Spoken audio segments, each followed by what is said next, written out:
Welcome to HDTV. You're now rocking with your boy.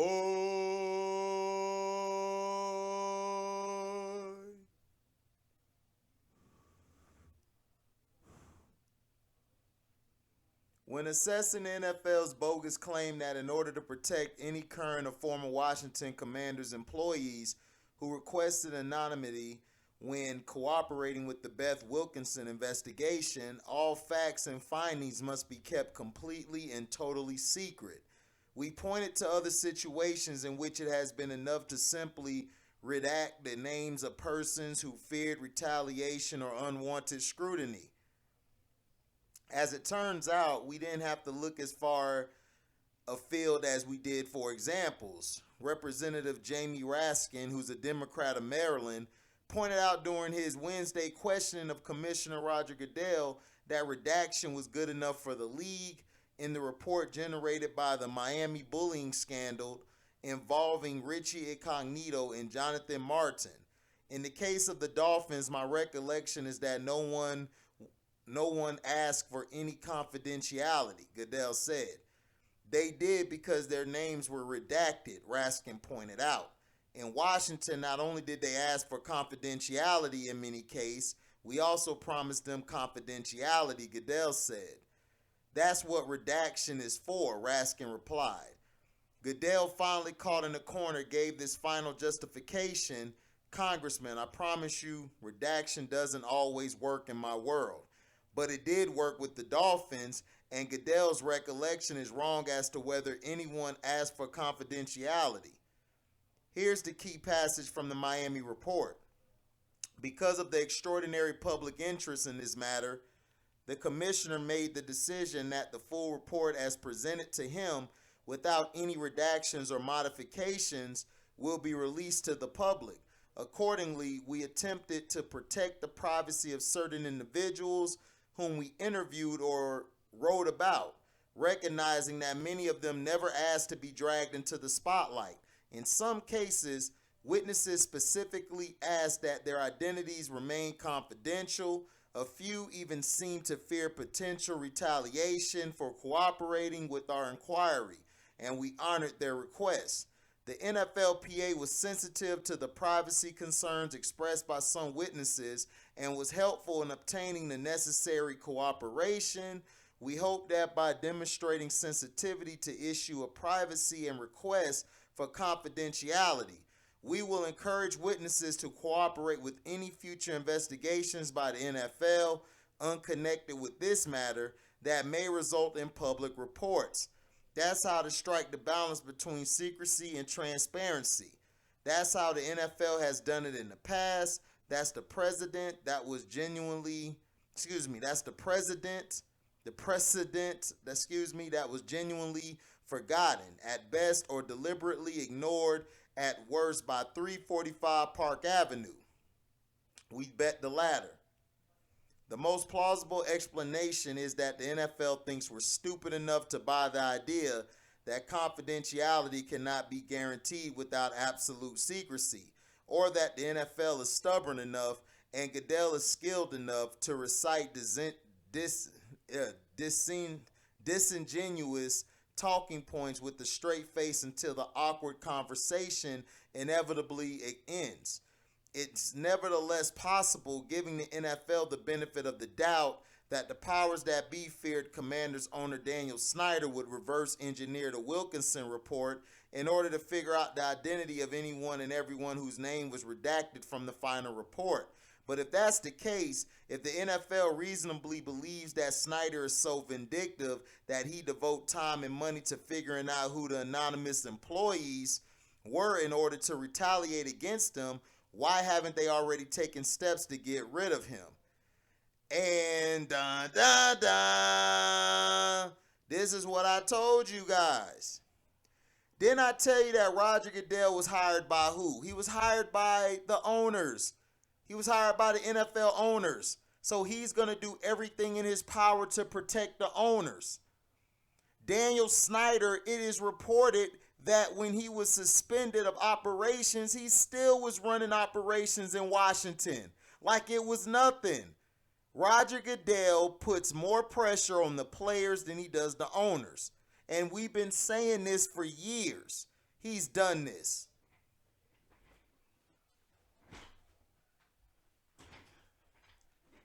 He's always done this.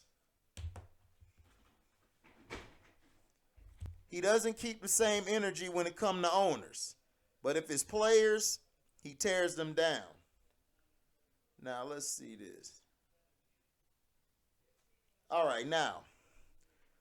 During Wednesday's hearing of the U.S. House Committee on Oversight and Reform, NFL Commissioner Roger Goodell was asked about many things.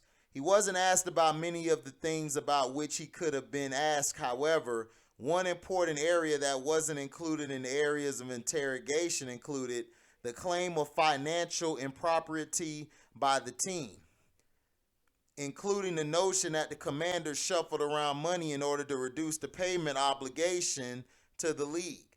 It's unclear what that means. Owner Daniel Snyder has sharply disputed the claims made by the former employee who provided the committee with testimony suggesting financial shenanigans. Has the committee decided after further investigation that there's nothing to it? Alternatively, did none of the various members who were inclined to use their allotted time to ask questions pertinent to the hearing manage choose to ask Goodell about the issue? It's possible that one or more had the subject on their list of topics to cover, but that they simply didn't get to it because, frankly, Goodell is masterful at answering the questions in a way that made the 5 minutes per committee member evaporate quickly. No, he's not. He basically ran out the clock, one member at a time, bogging the conversation down in rambling non-answers and repeatedly forcing the questioner to reclaim my time before there was no time left. This is a compliment to Goodell, not an insult. It's a skill. He stepped into a contentious, combative arena and he managed to ultimately say as little as possible that would be harmful to the interests of the NFL or the owners of its teams. Other than during the interrogation by Representative Jamie Raskin, the intelligence insulting notion that anonymity can be provided only with complete secrecy.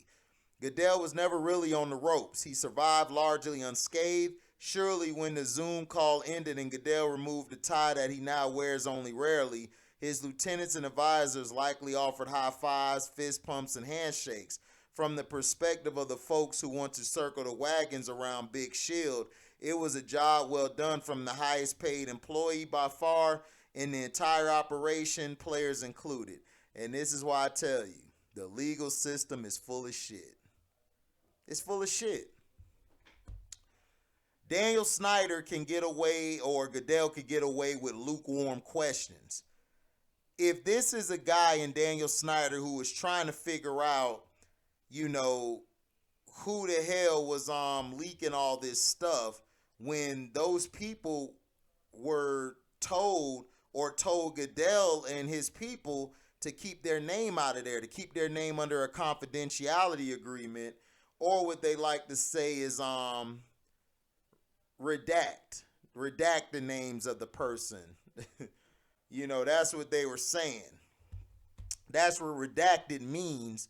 But see, in this case here, they're asking, Roger Goodell's not answering these questions. He's not being intelligent. He's not being witty. No, he's an asshole. He's just looking and acting dumb because he is dumb. He's not a master of anything. He was hired by the owners to put there so he can be the whooping boy for the owners. That's all he is.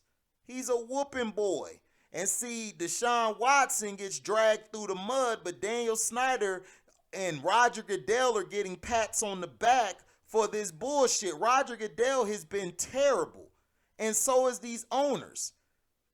They fired John Gruden for nothing when Daniel Snyder's been out here doing all type of mess. And then he's holding money on the side, withholding it from the records, which is illegal. But hey, I guess if you're white, you're right. If you're black, you're whack.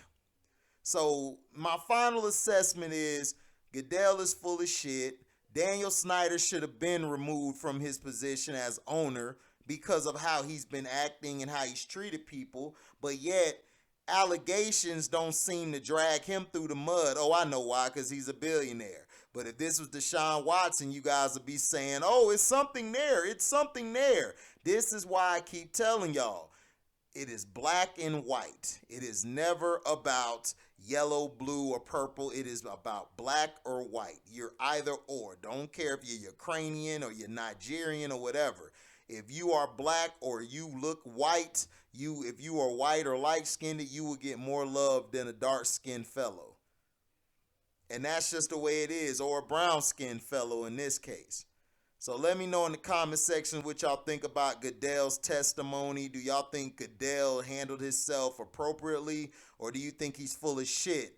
And Daniel Snyder, do you think Daniel Snyder is doing anything correct, or he's somehow exonerated from this, or should he have lost his position?